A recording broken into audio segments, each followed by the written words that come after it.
Hi everyone, this is D-Keys bringing you my POV from Renegadus' first Slippery Slubling kill in Salvation Pass.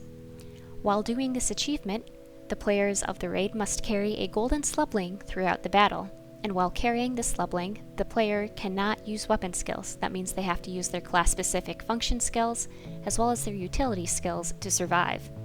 Note that while carrying the slubling, they are still subject to all the other mechanics, volatile poison, and fixation, leading to some pretty hairy situations occasionally just due to the RNG of this fight. Now also, the slubling has a 30-second timer before it slips out of a player's hands, so they must toss it to another player within those 30 seconds. We helped organize this by having multiple players with icons on their head, and we would have those players just simply stack on top of each other while throwing to minimize the risk of someone else having to pick it up along the way. There's no ICD, so only 2 people are really needed to carry the slubling, though it's sometimes good to have a backup just in case someone gets an ill-timed volatile poison. For this particular fight, we chose to use 2 Revenants for their passive buffs and for their own self-sustainability. Facet of Life is pretty OP at helping you survive if you happen to be in the middle of a bunch of poison, for example.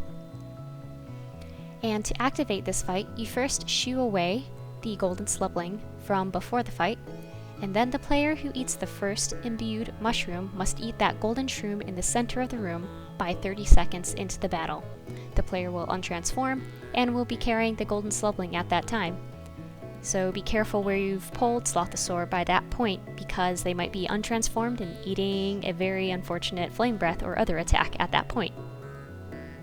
For this particular fight, I was playing Necromancer, using the Curses, Death Magic, and Blood Magic trait lines for the extra defense, though at some point I'd love to be able to drop Blood Magic and pick up Reaper for the extra damage.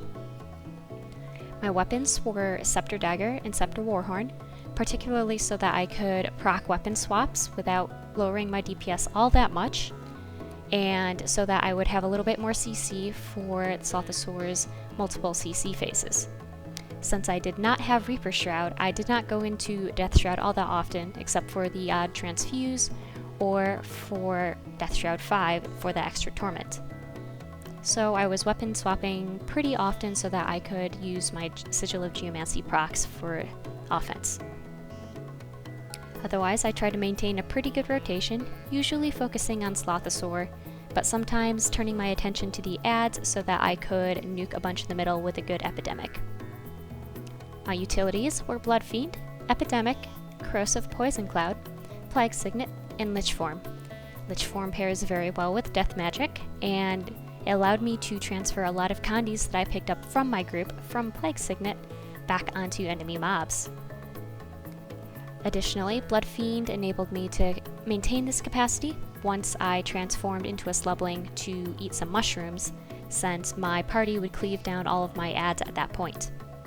Epidemic is pretty self-explanatory at this fight. You have a lot of ads coming around, and being able to Condi all of them with no cleave cap is very handy.